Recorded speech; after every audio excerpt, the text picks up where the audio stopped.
This segment is sponsored by Michigan Auto Law. We haven't really had much of a winter yet, but if we do, and you should find yourself stranded in your car during a snowstorm, would you know what to do to survive? Well, Brandon Hewitt is an attorney with Michigan Auto Law, and he is here with some advice. Hi, Brandon. Hi, Catherine. I know the key to survival is really all in the planning and preparing for this, but how so? You just never know, right? So it's just that better safe than sorry situation. And a lot of us, I think, have some of these basic ideas of what we should carry in our vehicle. But I think even more so, we have some tips here that will help you in case you're in a really bad situation like we saw in January with the Virginia car pile up where people were stuck there for 20 plus hours. Yeah, unbelievable. Okay, so what are the emergency supplies you think that we should have in the car? All right, so I think most people think of a snow shovel, an ice scraper, jumper cables, and a first aid kit, right? That's kind of what we're all kind of taught to do. But you also want to probably pack some extra clothing, some extra blankets, even sleeping bags in there, some non-perishable food. We recommend foods that are rich in carbohydrates and fats, like nuts. This is your opportunity to store some candy bars in your car.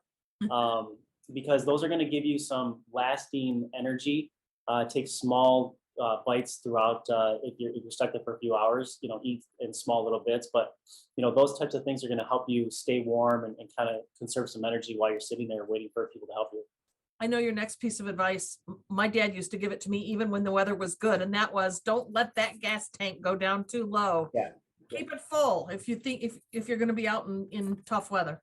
Yeah, absolutely. So, especially if you check the weather report coming up and you know that we're due for some snow, fill up your tank at least 3/4 of the way. You just don't know what you're going to run into. And it might not be a big snowstorm that stops traffic, but what if you run off the road and it's just you?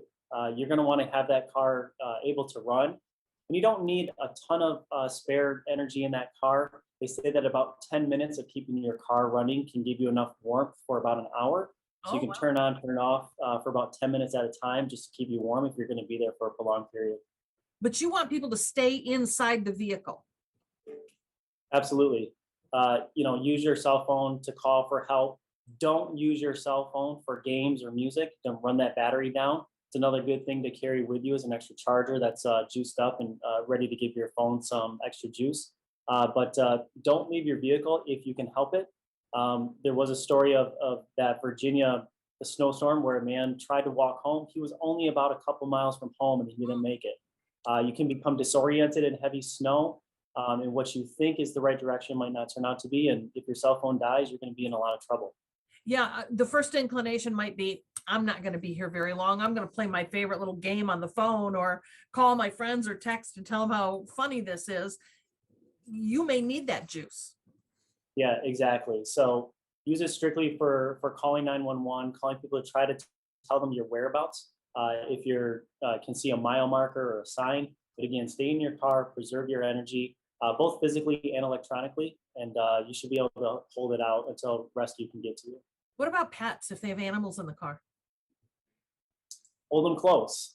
So pets can get cold as well, but really you can help each other and hold the pets close to you to keep each other warm, especially if you're in a vehicle that has run out of gas, right? So that vehicle is getting very cold.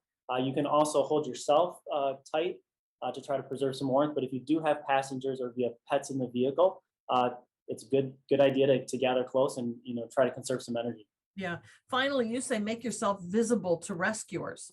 Yeah. If you have anything that's bright in the vehicle, bright colored clothing, a towel, red towel, yellow towel, anything that's bright that you can tie somewhere high up on your car or to your mirror or even to your door handle, so that you can make yourself visible to rescuers. Also, leave your dome light on while you're running a car, not while you're not running it, but put your dome light on just so if it's dark out, the rescuers can come see you.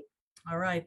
Well, you can read all of Brandon's advice at 13onyourside.com. And if you need the help of an attorney, visit michiganautolaw.com or call the number on the screen there, 1-833-411-MISH. That's 833-411-MICH. Brandon, thanks so much. As always, thank you very much.